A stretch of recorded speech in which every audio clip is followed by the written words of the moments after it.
Gravando, então. Não sei nem porque que tá essa barra grandona aqui, que também poderia sair daqui.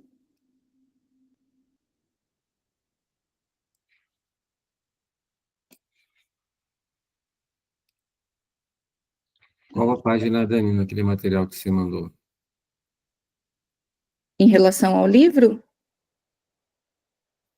Eu estou acompanhando naquele material que você mandou. tá, aquele que está sendo atualizado todo dia, toda vez, né? Uhum. Onde que aparece a página aqui? Mas o título pode ser? Era aqui, ó, Marcos, vamos ver. Tinha um resumo. Ó, apareceu a página. Não. 33. Vê se é na 33, ó, 34. É, isso aqui mesmo. Tá, eu acho. Olha. Aqui no livro fala a primeira metanoia, ou o primeiro arrependimento. Aí a gente vai continuar nele.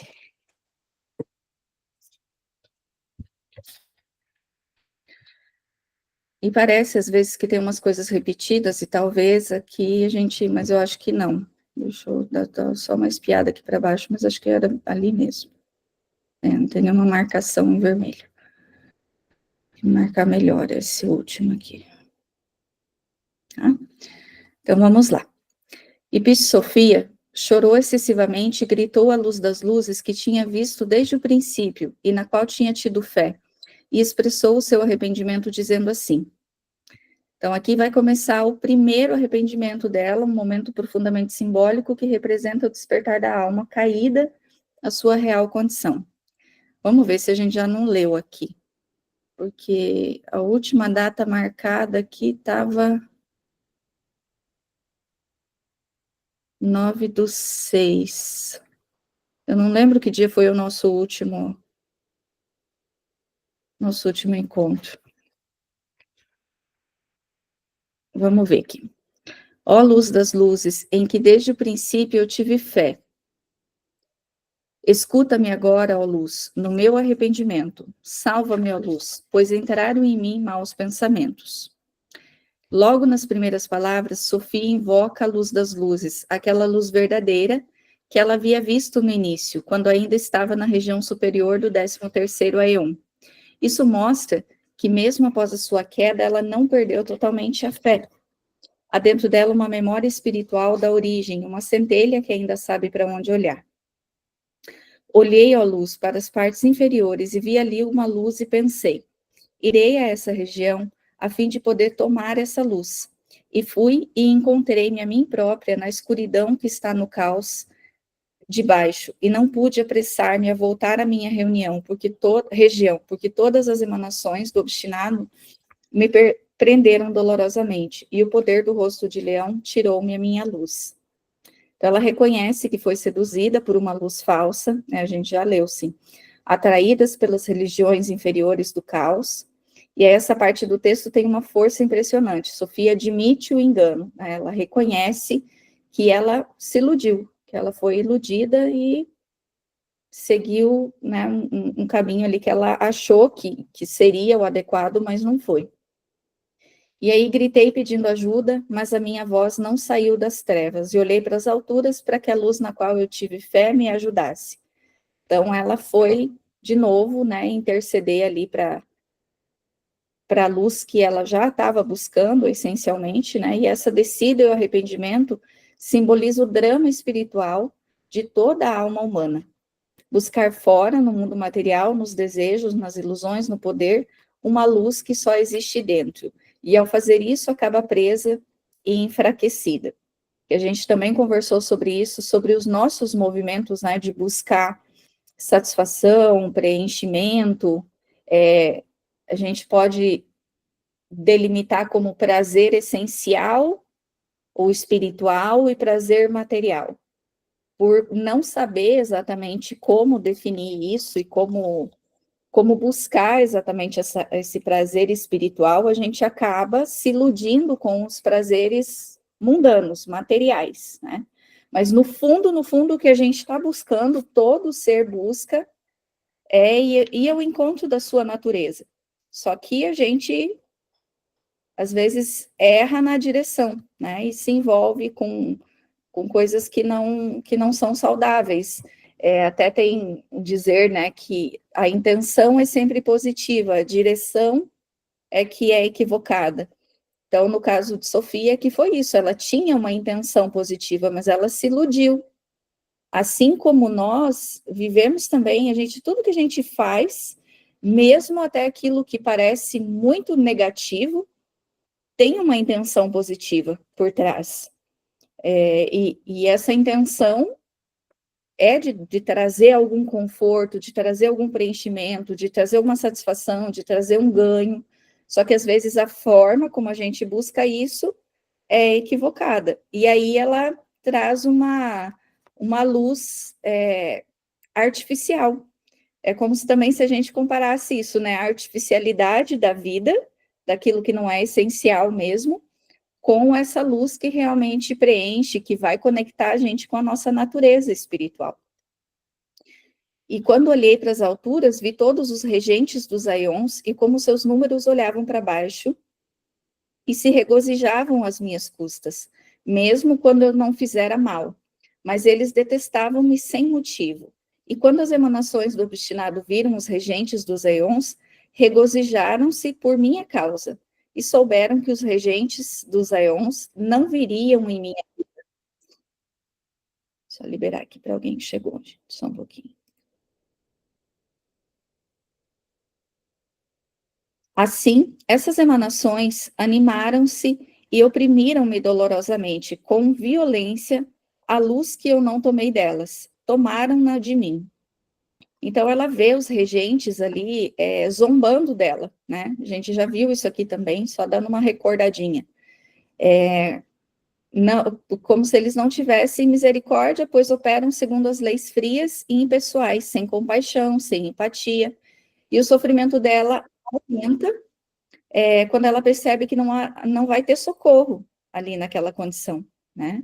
Ninguém vai ajudar ela a sair dali. E as forças do obstinado, percebendo isso, se fortalecem e a oprimem com mais violência, tirando ainda mais de sua luz. Esse momento representa o fundo do poço espiritual, quando tudo parece perdido e a alma experimenta o abandono, o erro, o arrependimento, o desespero. Esse trecho mostra o início da redenção. Ela reconhece o erro, chama pela luz e encara a consequência das escolhas dela, né? E dá o primeiro passo no caminho do retorno. O arrependimento aqui não é culpa paralisante, mas é um impulso vital de despertar. A lembrança de origem e a busca sincera por reencontro com o divino. Aqui a gente tem um convite a analisar a diferença entre o arrependimento e a culpa, né? Entre o arrependimento no sentido de reconhecer e mudar a rota, fazer diferente, e o arrependimento que comprime, o arrependimento que coloca na autopunição. Isso não é, de fato, arrependimento, né? Arrependimento é quando há um reconhecimento, senão a gente fica ali se punindo. Puxa vida, olha o que eu fiz, e fica ressentindo esse movimento, e isso não é arrepender-se de verdade, né? Não tem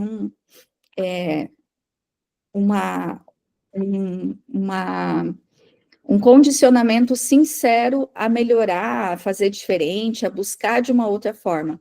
É só ficar se punindo. Então, ela percebeu que ela poderia fazer diferente, né? E gritei pedindo ajuda, mas minha voz não saiu das trevas. Olhei às alturas para que a luz na qual eu tivesse fé me ajudasse. E quando olhei para as alturas, vi todos os regentes dos aions e com seus números olhavam para baixo e se regozijavam às minhas custas. Isso aqui parece que está repetindo. Nada viram os regentes, regozijaram-se por minha causa. Tá? Assim, essas emanações animaram-se e oprimiram-me dolorosamente. Com violência, a luz que eu não tomei delas tomaram-na de mim. É a mesma coisa ali de cima. Agora, e portanto, ó luz da verdade, tu que sabes que eu fiz isto inocente, pensando que o poder da luz com o rosto de leão te pertencia, o pecado que cometi é evidente para ti. Não permitas que me falte a minha luz, ó Senhor, Pois eu desde o princípio tive fé na tua luz, ó Senhor dos poderes, que eu não sofra mais por falta da minha luz. E por me teres induzido, e por amor à tua luz, cai nessa opressão, e vejo-me coberta de vergonha. E pela ilusão da tua luz, converti-me numa estranha para a minha família, os invisíveis e para as grandes emanações de Barbelô. Isso aconteceu-me, ó luz, por ter ambicionado a tua morada, e a ira do obstinado caiu sobre mim. E ele que não escutou o teu mandato para emanar as emanações do seu poder, porque eu estava no seu aion, sem desempenhar o seu mistério. E todos os regentes se riram de mim. E eu estava nessa região lamentando e procurando a luz que vira nas alturas. E os guardiões das portas procuraram-me, e todos que permaneceram no seu mistério se riram de mim. Daí aqui, então, só para a análise interpretativa, gritei pedindo ajuda, mas a minha voz não saiu das trevas e olhei às alturas para que a luz na qual eu tive fé me ajudasse. Então, ela quis buscar realmente o que, pelo menos na intenção dela, era real lá no início. Ela está em estado de desespero e de isolamento espiritual. Ela tenta clamar socorro, mas sua voz parece não romper o ambiente da escuridão. É o símbolo da oração não ouvida, da sensação de estar abandonada por tudo aquilo em que acreditava. E ainda assim ela olha para as alturas. A fé ainda existe, mesmo que estremecida. Lembrei agora, assim, de uma coisa, um exemplo. Esses dias teve um caso de obsessão, uma pessoa veio me pedir ajuda, né? E aí ela falou, mas por que as nossas orações não funcionavam? A gente estava ali orando, né, para ajudar, porque eu falei que a oração era, naquele momento, a melhor forma. E não funcionava, ele o espírito não desacoplava, não deixava de obsediar. E aí a gente chegou à conclusão que na oração eles estavam orando, mas a vibração, o sentimento era de medo, de apelo, de desespero.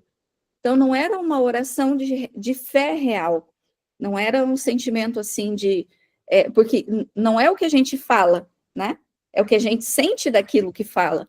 É isso que gera lei de vibração e atração.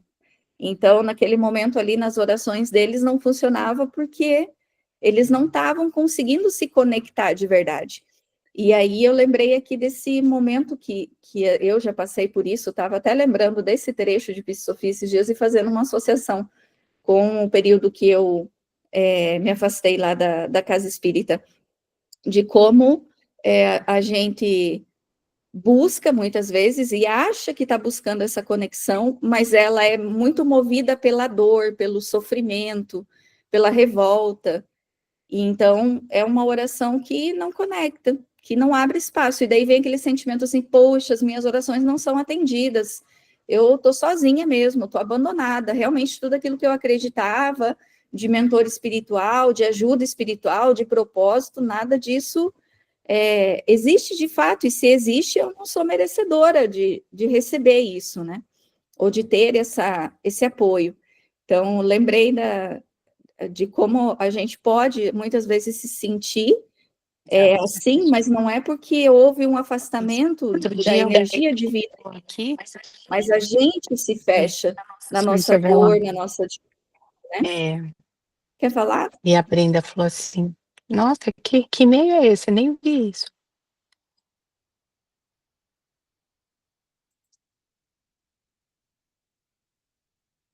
Não sei Desculpa, se Ana Paula, gente, a minha voz entrou sem querer, desculpa.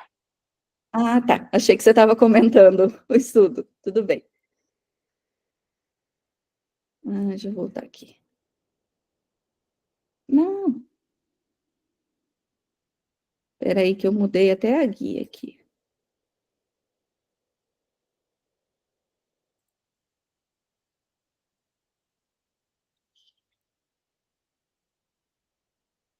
Aí aqui ela traz a mesma coisa que a gente já leu.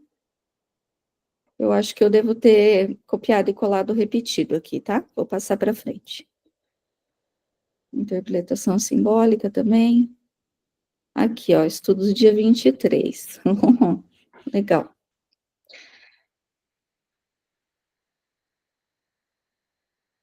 Aqui ela já traz a questão, né, o movimento dela de ainda saber, ainda ter a fé, mas precisa se encontrar, precisa se conectar com isso, né? Encontro-me dolorosamente oprimida na escuridão do caos.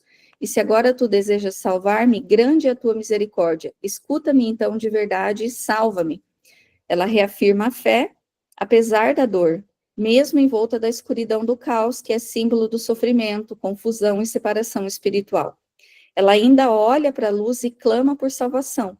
É o momento do pedido humilde, baseado não na exigência, mas na confiança e na misericórdia divina. O caos aqui pode representar tanto a dor emocional quanto a densidade da matéria onde a alma se vê aprisionada.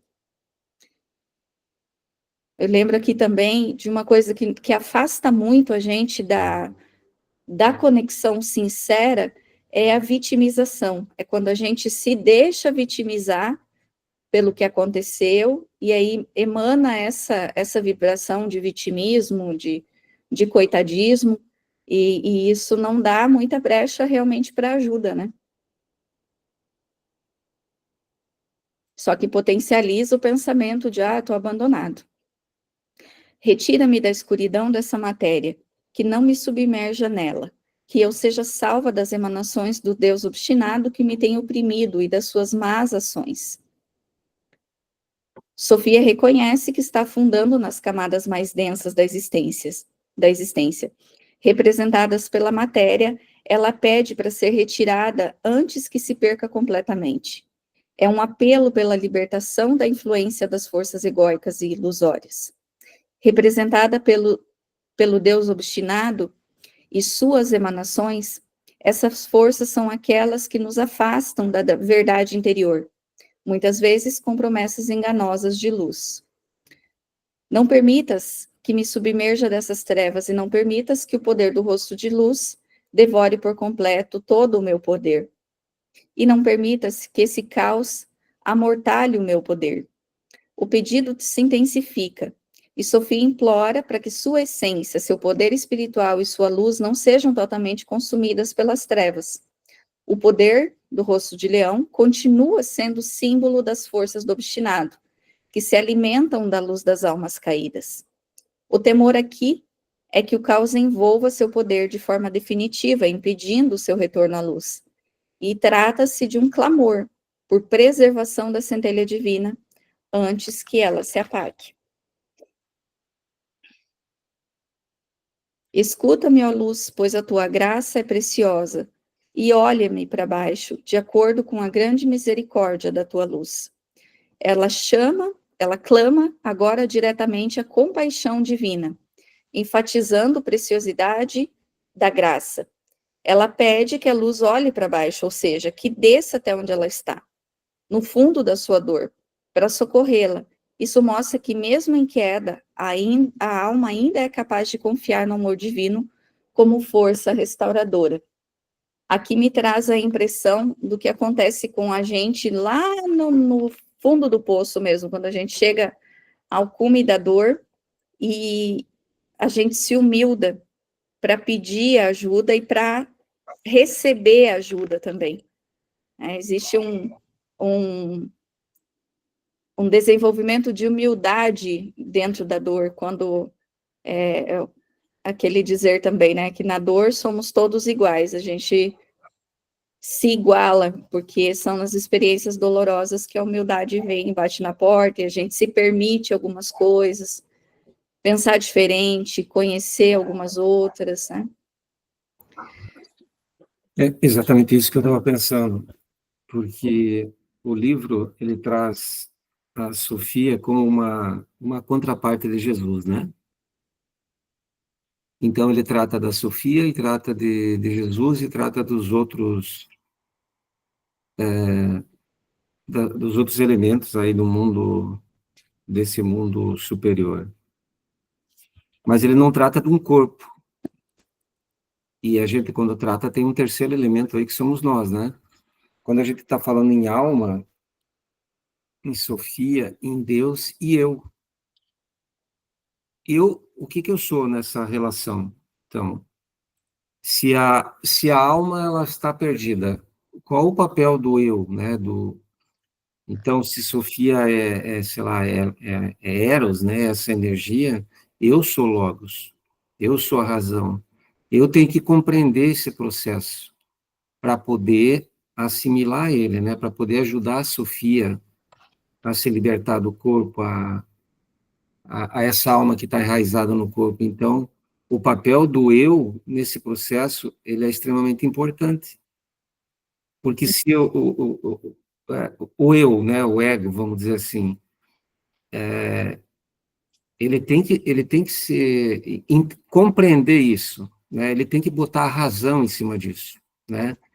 Não é uma razão, uma simples razão, porque tudo que a gente viu até agora fala em luz, luz, luz, eu perdi minha luz, eu estou buscando minha luz. E se Uhum, trocar a palavra luz por consciência, é tudo consciência. uhum, Né? Então, a Sofia, ela perdeu a consciência. Bom, talvez ela não tivesse lá uma elevadíssima consciência como ela achava que tinha, e ela teve que vir para a matéria para adquirir essa consciência, ela teve que cair na matéria, né? Que é acho que você está abordando agora, né? Que se chama de noite escura do espírito, quando você está no fundo do poço.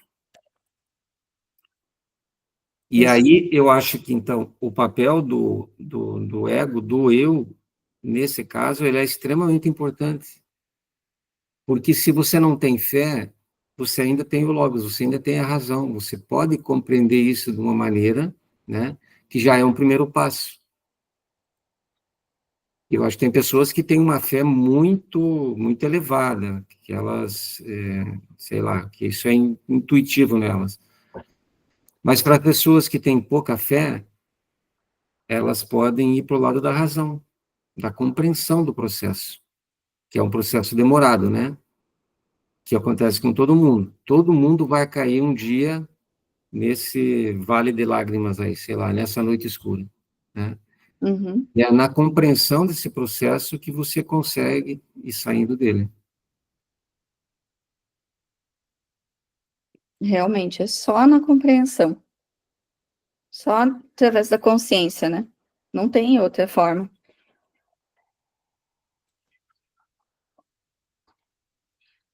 Não me vires o rosto, pois estou sumamente atormentada.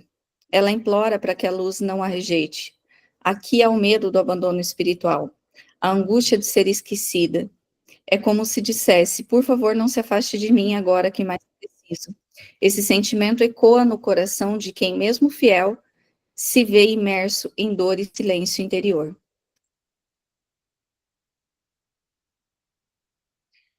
Apressa-te, escuta-me e salva o meu poder.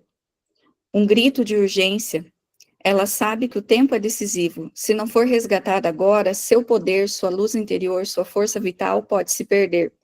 É a súplica final de alguém que ainda resiste à total dissolução espiritual. O que não existe de fato, né? Essa dissolução é impossível, mas não significa que não houvesse o medo, né? Salva-me dos regentes que me detestam, pois tu sabes da minha dolorosa opressão e do meu tormento, do tormento do meu poder que eles me tiraram. Eles que me colocaram em todo este mal, estão ante ti, trata-os segundo o teu desejo. Ela agora entrega a justiça à luz. Ela reconhece o que sofreu, mas não clama por vingança, apenas por libertação. Pede que a luz trate os opressores conforme a sua sabedoria. É um ato de rendição espiritual, onde ela reconhece que somente a luz pode agir com verdade e justiça, com verdadeira justiça. O meu poder olhou para diante do meio no caos e no meio da escuridão e esperei pelo meu par. Ele que deveria vir e lutar por mim, mas que não veio. O que eu procurei para que viesse e me emprestasse poder, mas que não encontrei. Sofia fala do abandono que sentiu. O seu par pode simbolizar o aspecto complementar da sua alma, sua conexão divina, ou uma força espiritual de auxílio que ela esperava.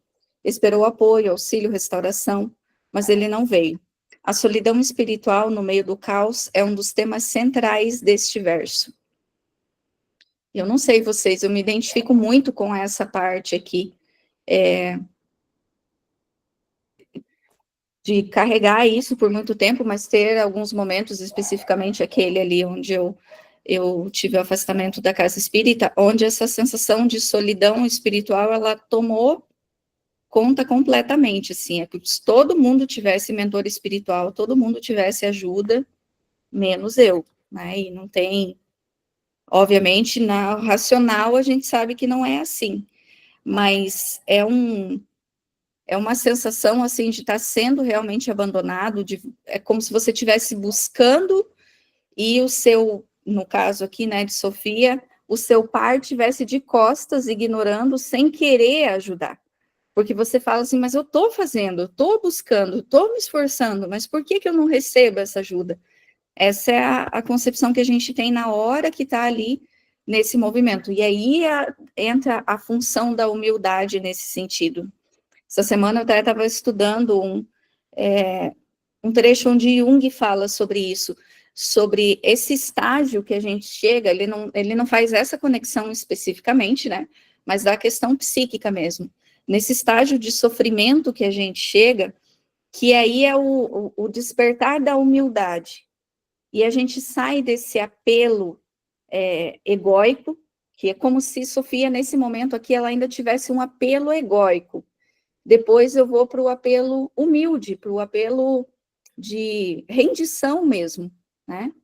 E como a gente também consegue fazer uma conexão lá com a parábola do filho pródigo, quando o pai, ele chega de volta à casa do pai, ele fala que não é digno, né, daquilo, que ele não merece, que se o pai der um serviço para ele ali fora mesmo, tratar ele como um servo, ele já estaria, assim, de bom tamanho por tudo que ele fez. Então, isso é um exemplo de humildade, e não de pedido de desespero, de vitimismo. E aí o Jung fala exatamente isso, que é nesse momento que a gente tem oportunidade de sair da situação que a gente está, porque é aí que a gente vai encontrar forças, vai ter um caminho, vai abrir uma luz, e a gente vai perceber que a ajuda estava ali o tempo todo, só que nós não permitimos por conta da própria movimentação, né? Mas estava ali a todo momento. E aí a gente começa a sair. Eu me lembro a primeira vez que, não sei se foi eu, foi o Manuel, fez a sessão de terapia com o Lacordaire, e daí quando a gente chega para fazer uma sessão de terapia, você está meio que no fundo do poço, né? E aí ele soltou a frase célebre dele, sabia que esse é o melhor momento da sua vida?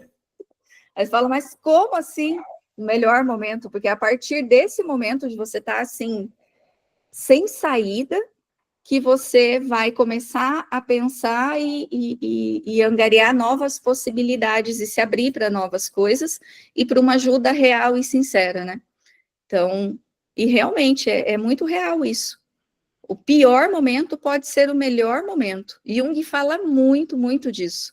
Ele aprofunda em vários aspectos, assim, como esses momentos mais desafiadores são os melhores momentos para a gente crescer, para despertar, para fazer aquilo que o nosso potencial tem e está ali guardado, muitas vezes ignorado. Então, é bem essa a função da dor também, né?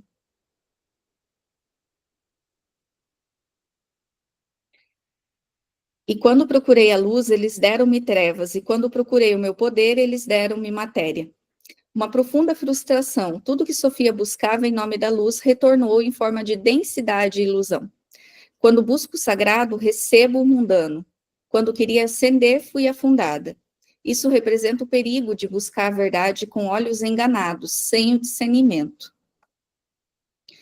Agora, portanto, ó luz das luzes, que a obscuridade e a matéria, que as emanações do obstinado me trouxeram, cheguem até eles, os observem, e que sejam aí apanhados e castigados, e que sejam forçados a tropeçar e a não voltar à região do seu obstinado.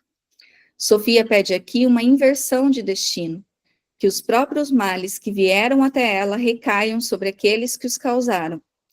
Ela não clama por vingança pessoal, mas justiça cósmica, que os enganadores se enganem a si mesmos, que as forças que corrompem a luz se destruam entre si. E eu entendi, assim, no primeiro momento que eu tinha lido esse comportamento aqui dela, né, essa fala, para mim me soou como um desejo de vingança, mas é muito realmente a forma da perspectiva e interpretação que a gente faz, né? Porque, e eu costumo falar isso em terapia para as pessoas, quando a gente está tratando do tema mágoa ou perdão, do quanto, quando você liberta outra pessoa, não significa que aquilo que ela precisa passar, ela vai deixar de passar, né? Então, assim, que aconteça o que precisa acontecer para que ela aprenda, para que isso sirva para ela como fonte de evolução e de crescimento também, assim como eu estou me permitindo dentro da minha dor, que isso sirva para mim. Então, aquilo que vai acontecer é uma questão de causa e efeito, lei de responsabilidade, e não um desejo de vingança, que a pessoa pague. O pagar é diferente, né? O reparar é um outro movimento. A reparação, na reparação existe justiça, na vingança não. A vingança, ela gera um ciclo maior ainda. Então, a pessoa me fez mal, eu quero o mal para ela, e se aconteceu mal para ela, ela vai querer o mal, e assim a gente fica alimentando um ciclo negativo.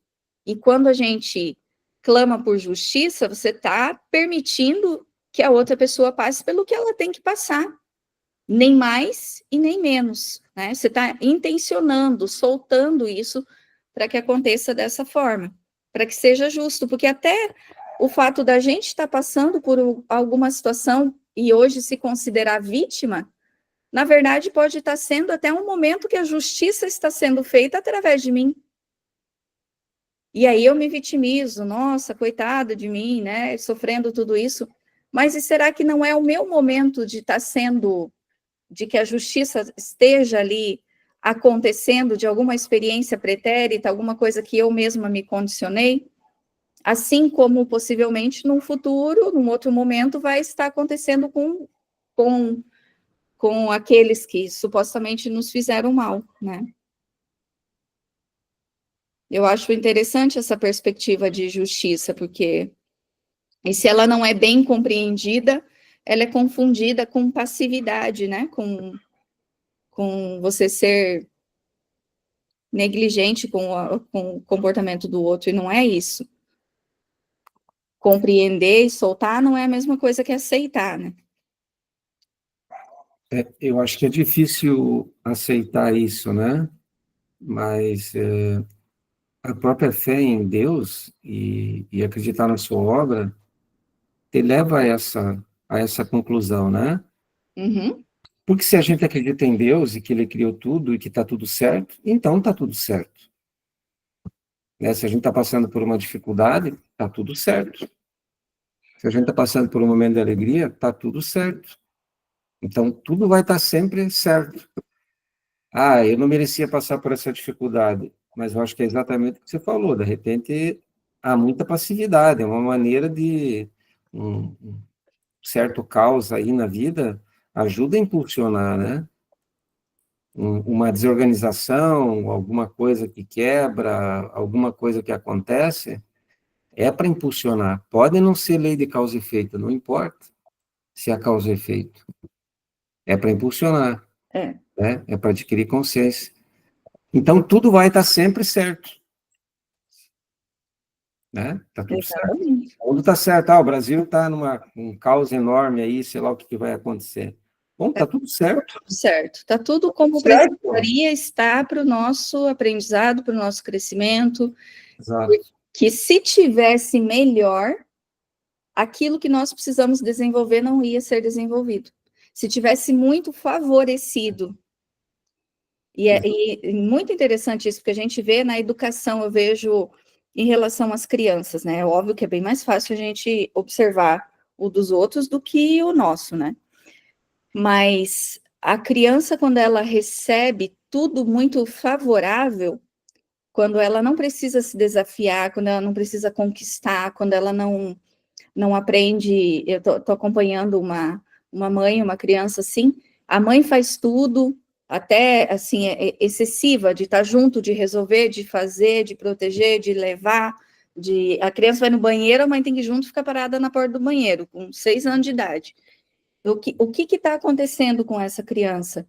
Ela não está desenvolvendo autonomia, independência, autossuficiência, ela não vai saber se virar sozinha. Porque está tudo muito cômodo para ela, está tudo muito favorecido na vida. E aí, depois que a mãe não tiver mais aquilo, quando ela for adolescente e precisar ir para o mundo e viver, de fato, ela vai ficar perdida. Não vai conseguir porque não teve esse estímulo, né? E não é porque ela não era capaz. Então, isso é uma escala pequena no sentido de crescimento e desenvolvimento, mas se a gente colocar isso no olhar, igual o Marcos falou, social, humano, tudo que nós passamos é oportunidade de transformação. Se fosse favorável, como é muitas vezes em alguns casos que a gente olha no sentido social, aquela ideia de dar o peixe, de favorecer ali para a pessoa, ninguém evolui, a pessoa fica estagnada, né? Existem alguns grupos de pessoas que ainda se beneficiam nisso e ela não sabe qual é a capacidade dela. A hora que para de dar o peixe, ela fala, passa fome. Ela fala, não sei, eu não sei pescar, eu não sei fazer, eu não sei para onde ir. Então, num sentido macro, nós estamos vivendo tudo que a gente precisa viver exatamente como a gente está vivendo, para daí crescer. Será que se hoje a gente tivesse um governo exemplar, a gente saberia, enquanto coletivo, administrar isso e sustentar isso? Porque não adianta só ter, né? Não é só de cima para baixo, de baixo para cima, de todos os ângulos. Como que seria? E isso tudo está fazendo a gente desenvolver a compaixão, a humildade, a renúncia, a ceder, a pensar no outro, a parar de olhar para o próprio umbigo. Não sei se está funcionando, mas que está convidando, tá. Fortemente.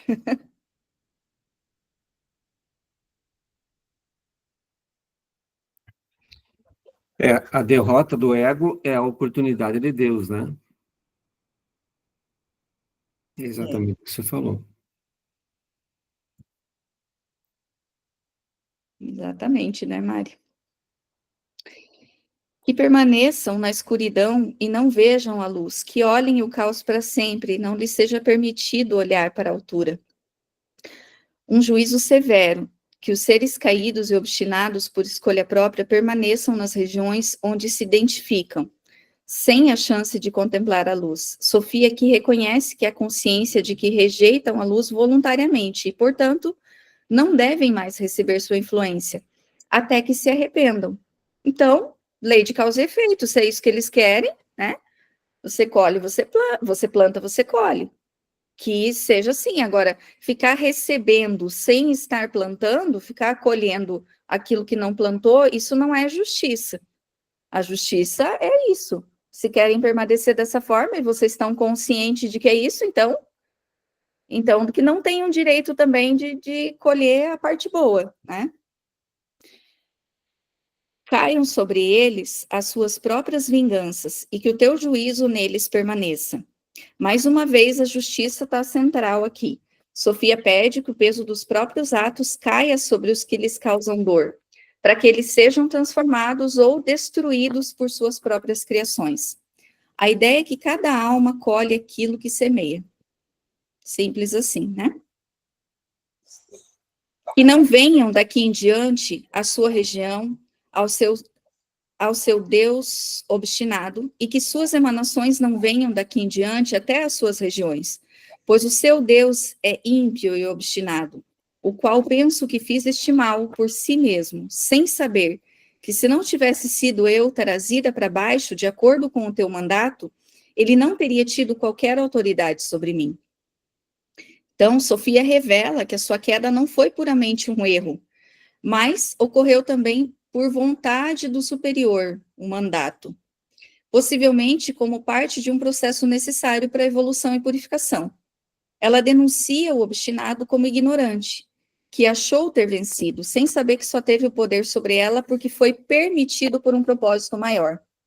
Aqui eu até trocaria esse termo vontade de superior por permissão superior.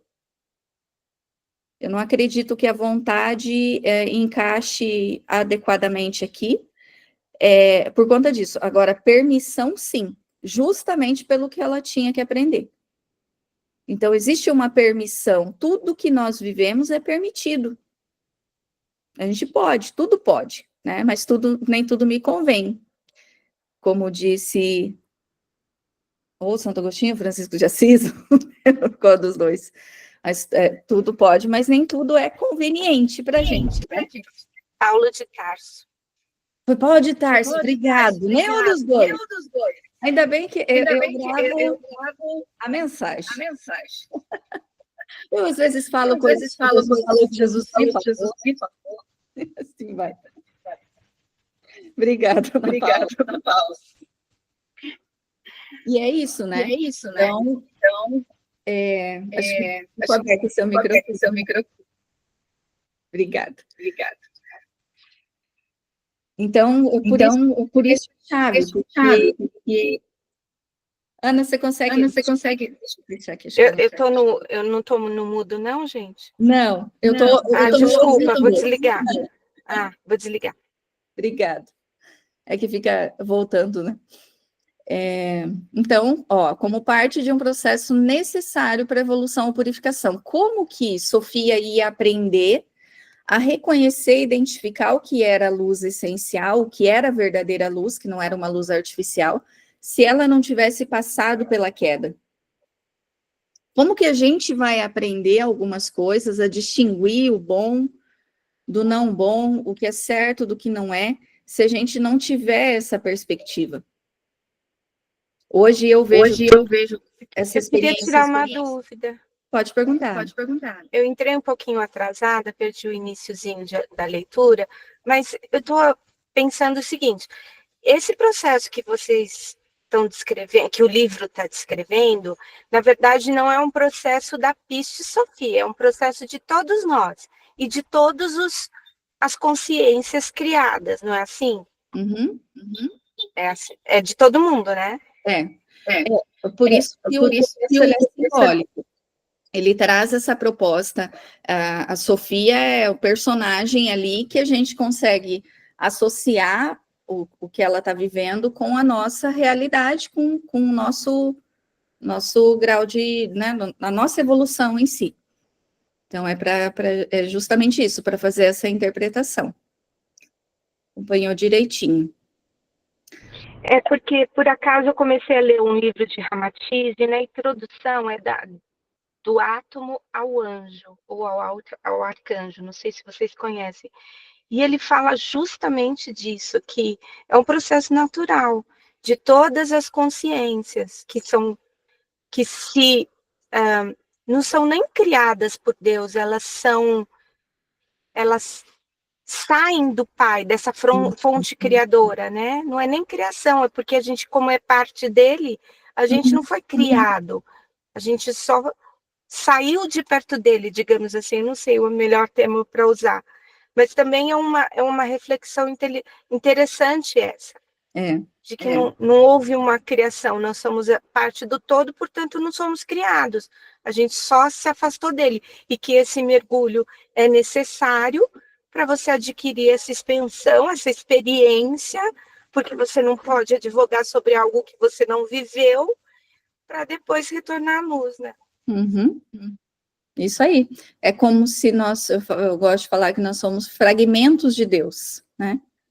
Deus fragmentado em partículas, e aí às vezes a gente se afasta, eu enquanto partícula me afasto, mas eu não deixo de ser, e eu posso voltar a me aproximar, e quando a gente une tudo e todos, nós nos tornamos o Deus em completude.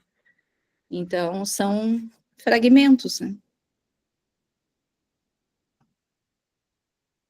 E aqui, não, vou voltar um pouquinho aqui. Porém, quando tu, por teu próprio mandato, me trouxeste para baixo, mas eles me perseguiram, as suas emanações, acrescentaram tormento à minha humilhação. Aqui vemos a diferença entre o sofrimento necessário e o sofrimento infligido com crueldade. Embora sua descida fosse parte de um plano maior, os arcontes extrapolaram, abusando do poder permitido a eles, o que gera a justa revolta de Sofia. E eles tiraram-me o poder de luz e caíram sobre mim, oprimindo-me até a dor, e a fim de levar toda a luz que havia em mim. Por isso em que me colocaram que não ascendam ao 13º Aion, a região da justiça. Sofia decreta que, por terem extraído a sua luz com violência, esses seres não devem ter direito de acesso às suas regiões superiores. O 13º Aion é onde habita a justiça, e esses não são dignos de entrar lá, pois não respeitam as leis espirituais universais. Isso aqui me lembra também uma passagem que a gente estuda na doutrina espírita, que não existem pessoas injustiçadas, mas isso não significa que não exista injustiça. O ato que eu cometi contra o Marcos pode ter sido, e é, muitas vezes, um ato injusto, apesar de que ele não está sendo injustiçado porque ele atraiu, ele precisa passar por aquilo, ele vai aprender alguma coisa com aquilo. Agora, não exime o fato de que eu cometi uma injustiça, que eu poderia ter feito diferente, né? Poderia ter sido, não precisava ter sido eu o instrumento dele naquele momento, mas foi. Então, foi-se utilizado daquilo, já que, né, uniu o útil ao agradável ali, já que ele precisa passar para a experiência para evoluir, e a Dani tem essa predisposição aí para agir com injustiça, então vamos utilizar disso. Mas a injustiça ainda existe. Ainda está acontecendo da parte de quem faz, de quem gera, né? Então, o que ela coloca aqui, Isso me intriga muito, Dani, porque essa história dos arcontes, que eu ainda não consegui entender direito, faz pensar que nesse ponto do universo em que a Terra está inserida, houve sim uma subjugação da humanidade de forma muito intensa e cruel. Mas nós estamos aqui, nesse ponto da galáxia, nesse braço do nosso sistema solar, vivenciando isso tudo. Então, de alguma forma, nós também fomos atraídos para cá. Talvez sejamos nós, rebeldes de outros orbes, de outras galáxias, de outras constelações, e fomos atraídos para cá. Só posso pensar nisso, né? Porque a história da humanidade ao longo de todo o processo é bastante cruel, né? Sim, nós estamos na melhor fase, assim, né? Quem diz que a humanidade não evoluiu não conhece a história. Pelo menos moralmente, a gente evoluiu e muito, né? Não sai cometendo atrocidades por qualquer coisa e tem consequências mínimas, mas tem consequências. Então, realmente passamos por tudo isso mesmo. E que não sejam considerados no lote daqueles que se purificam a si próprios, e a luz que não sejam considerados entre aqueles que rapidamente se arrependerão e rapidamente poderão receber o mistério na luz. Ela os exclui do grupo dos arrependidos e purificados de si, ou seja, daqueles que com esforço consciente transformam-se e se tornam receptivos ao mistério. Os ensinamentos superiores da luz, aqui, o arrependimento verdadeiro, é reconhecido como chave de ascensão. Então, o arrependimento verdadeiro, que é diferente de se reconhecer vítima, né, de se sentir injustiçada dentro do processo e pedir ajuda como uma pessoa injustiçada. A ajuda dela aqui vem do reconhecimento agora. Mas, Dani, gente, eu tô interrompendo muito hoje, né? Se eu tiver chata, me avisa. É que me intriga, eu não consigo entender muito essa questão dos arcondes, que fica parecendo que a própria Piste Sofia fala que eles não são dignos de perdão, de luz, de nada, assim, que eles extrapolaram tanto, mas isso também não seria um julgamento? E que seres são esses, tão afastados da luz, que causam tanto mal? Quando que num tempo e espaço eles vão se corrigir? Parece que eles estão fadados a não ter correção, né? Do jeito que falam deles. Mas aí, Ana, a gente, quando tem essa perspectiva, a gente está fazendo uma leitura histórica, como se fossem personagens que que existem, que estão ali, e a gente esquece do simbologia de Pisofia. Tudo isso é simbólico, os arcontes, os aeons são simbólicos, eles são o movimento do ego, da vaidade, né, os nossos prazeres, aquilo que, de certa forma, distorce o que é verdadeiro, o que é essencial na vida, que causa o alto. Mas vocês acham que os arcondes são só uma figura? Porque muitas linhas espiritualistas falam dos arcondes. Uhum, uhum. Aqui no texto, não sei se instante vai. Eu consigo fazer uma réplica, e não de personalidade, de personagem, não sei nem como é que a gente pode usar o termo, né? Que eles existem enquanto, tipo, Jesus, Deus, né? Como personagens, mas aqui dentro de um contexto simbólico, que eles existem, como os movimentos do ego, né? E às vezes em outras leituras, até mesmo na própria gnose, pode trazer dentro desse aspecto. Mas o Pisofia, ele traz essa proposta atemporal, então não foi um momento que isso aconteceu com ela. É um mito justamente por isso, porque ele pode ser aplicado em todos os tempos, em muitos contextos, em muitas situações. Então, a gente faz uma referência dos aeons e arcontes com as nossas personalidades desviadas, com as nossas tendências vaidosas, egóicas, com tudo aquilo que, de certa forma, cria uma luz falsa, uma luz artificial na nossa vida, né? Aqui, pelo menos dentro desse livro, eu não consegui fazer essa relação que você trouxe, talvez, e deve ter, né, porque você falou que tem, fora eles como personagens de uma história humana, mas aqui em Pisofia eu ainda não fiz essa relação. Você conseguiu, Marcos? Não, para mim fica muito distante isso. É o que eu falei lá no começo. Se eu não conseguir relacionar com a minha vida, eu não tem proveito. Enfim, eu acho o seguinte, arcontes são meus aspectos mesmo, da sombra, o que está escondido no fundo da minha alma, que me atrasa, as coisas talvez que eu trouxe de outra vida, de alguma coisa que eu tenho que ressignificar, que eu tenho que trabalhar. Tudo isso atrapalha o desenvolvimento da minha alma. E a alma está junto, ela está entremeada nisso, né? Então, à medida que eu vou trabalhando com esses aspectos, eu estou no caos, eu caí lá no fundo do poço, alguma coisa me levou para lá. A minha alma está presa lá, ela quer sair de lá. Mas eu tenho que compreender, a luz é o compreender, né? A compreensão disso, do porquê que eu estou lá no fundo do poço e o que eu tenho que trabalhar nesse poço, nessa caverna, para sair dela. Então, eu sempre tenho que fazer essa relação. Mas se existe no micro, deve existir no macro. O universo deve ter uma estrutura, né? Deve ter uma estrutura que coordena todo o universo, enfim, as galáxias. Mas, para mim, fica muito longe. E fica muito externo.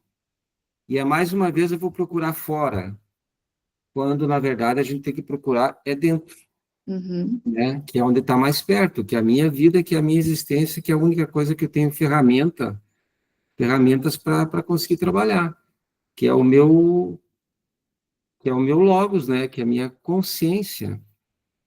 Então, eu dando um significado micro para isso, eu consigo entender que, claro, deve ter uma estrutura macro também, que é semelhante, mas para mim está muito longe.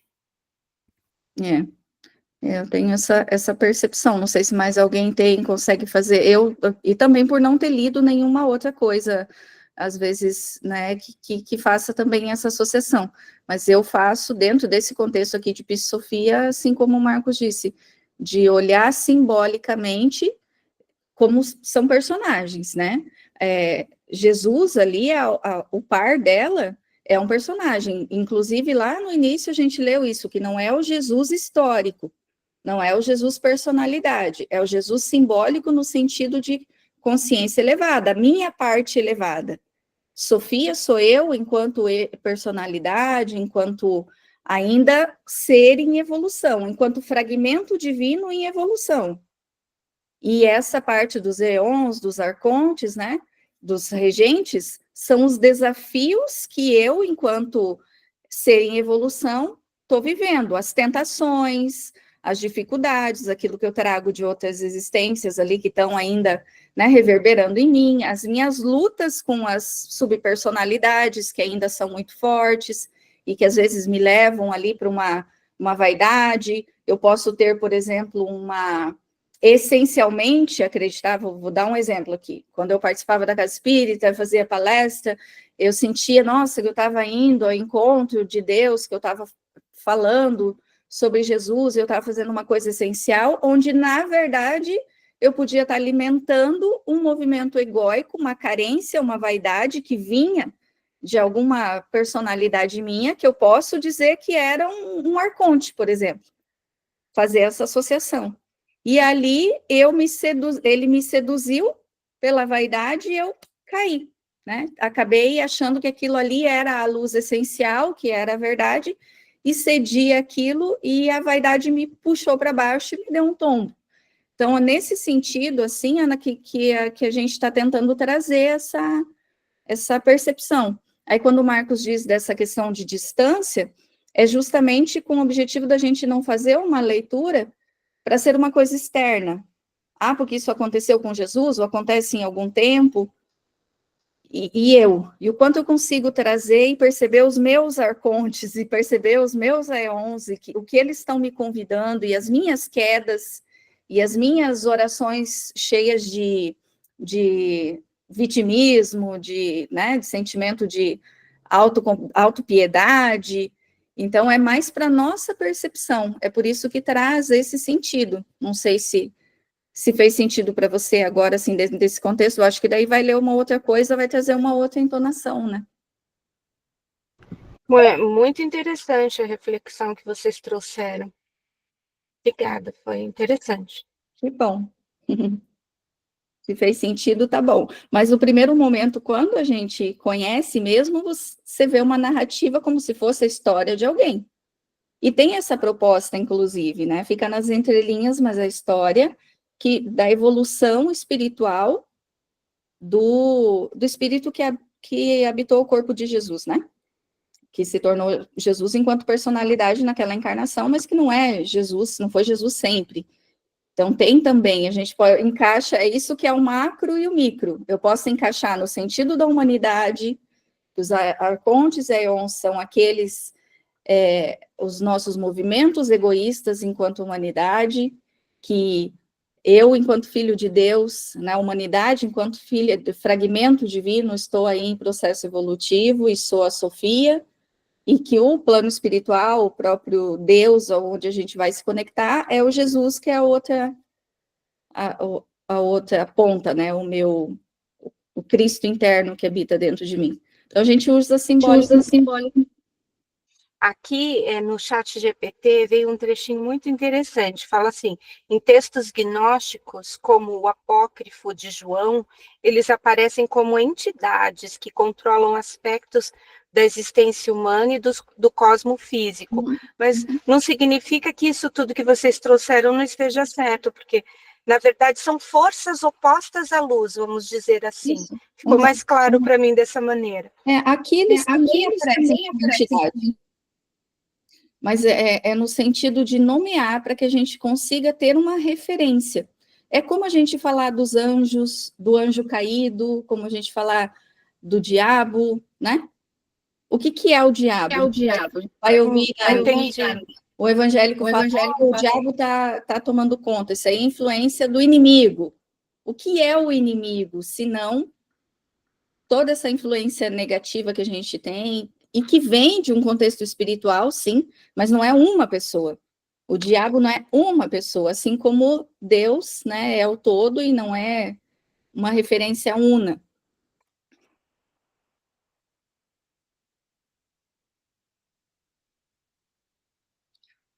Vamos só terminar essa etapa, gente? Sei que já passamos, mas para a gente conseguir depois começar um outro zeradinho. Pois eles tiraram minha luz e o meu poder, e o meu poder começou a cessar, e fui destituída da minha luz. Sofia conclui reafirmando seu estado de queda. Sua luz interior foi arrancada, e com ela seu poder espiritual esvaiu-se. Ela foi temporariamente destituída da sua centelha divina plena, o que simboliza o mais profundo esquecimento de si mesma. O problema é que esse verso aqui dá assunto para mais uma hora de, de encontro, que é muito interessante, ó. Primeiro, porque a gente, né, Sofia reafirmando o estado de queda, sua luz interior foi arrancada, com ela seu poder espiritual esvaiu-se. Ela foi temporariamente destituída da centelha divina. A gente nunca, assim como até a Ana comentou, e eu concordo com essa perspectiva, nós somos centelha divina, nós somos fragmentos de Deus, nós não somos criados por Deus, porque seria uma coisa externa, né? Nós somos Deus em fracção. Não existe possibilidade da gente se destituir completamente de Deus. Então, existe um afastamento, um esquecimento de si mesmo, na verdade. Um autoabandono. Então, isso é uma das piores e o ápice, assim, do movimento de negação divina, da essência divina, é quando a gente não se ama, quando a gente se abandona. E o amor, eu não estou falando do amor romantizado, o amor realmente mais profundo. Então, nesse movimento, a gente entra em estados depressivos, a gente tem, né, a tendência, ou até mesmo a confirmação ali, né, o ato de tirar a própria vida, e às vezes vive num movimento de autoabandono tão extremo que a pessoa acha que ela ama Deus, ela acha que ela é uma pessoa religiosa, mas se ela não ama ela mesma, ela não ama Deus, não tem como, porque isso é um ciclo. Se você não ama a Deus, se você ama a Deus de verdade, você tem que amar a si mesmo, porque você é Deus, você é o fragmento de Deus. Então, esse esquecimento de si mesma, esse movimento de abandono, é esquecer o amor que sou, a essência divina que habita dentro de mim, que me forma, que forma quem eu sou. E aí, esquecimento é diferente de desconexão total, né? Não tem como isso acontecer. É impossível. Cedo ou tarde, a gente vai voltar para casa, de um jeito ou de outro. E aí, esse trecho representa o ponto que a dor da queda encontra a consciência da injustiça espiritual. Sofia não apenas sofre, mas compreende o que aconteceu e por que aconteceu. Essa consciência é o primeiro passo do verdadeiro retorno. Seu arrependimento não é apenas culpa ou lamento, é um despertar da percepção espiritual sobre o desequilíbrio cósmico causado pela desobediência e pela arrogância das forças inferiores. A história dela ecoa a de toda a alma que caiu em ilusão, sofreu nas trevas, mas não desistiu de voltar à luz. Praticamente a história de todos nós, eu acho que não tem quem não tenha passado por isso, nessa encarnação várias vezes e em outras também, e que ainda não vai passar, em pequenas escalas, em grandes escalas, né? Então, a história de Sofia é a história de toda a alma, de todos nós. A gente tem quedas, mas lá no fundo, no fundo, no fundo, a gente sabe onde é a nossa verdadeira origem, a nossa verdadeira essência, e cedo ou tarde a gente quer voltar para casa, né? Quer voltar para a luz. Deixa eu ver, esse aqui começa. Acho que eu vou deixar esse, gente, por causa do horário, tá? Aqui é uma consideração final daquela etapa. Vou até colocar de vermelho a data para a gente não se perder mais, né? Hoje é dia 28 de julho. E continuamos aqui ainda, então, nos versos, no nosso próximo bate-encontro. Alguém tem alguma consideração ainda, pergunta, complemento? Tudo que você falou foi bem relevante, Ana Paula. É importante a gente explorar e ampliar, assim, a nossa percepção, tá? Então, não sinta que você falou. Obrigada, gente, pela paciência. Imagina. Não estou achando aqui onde é que fica a cor do texto.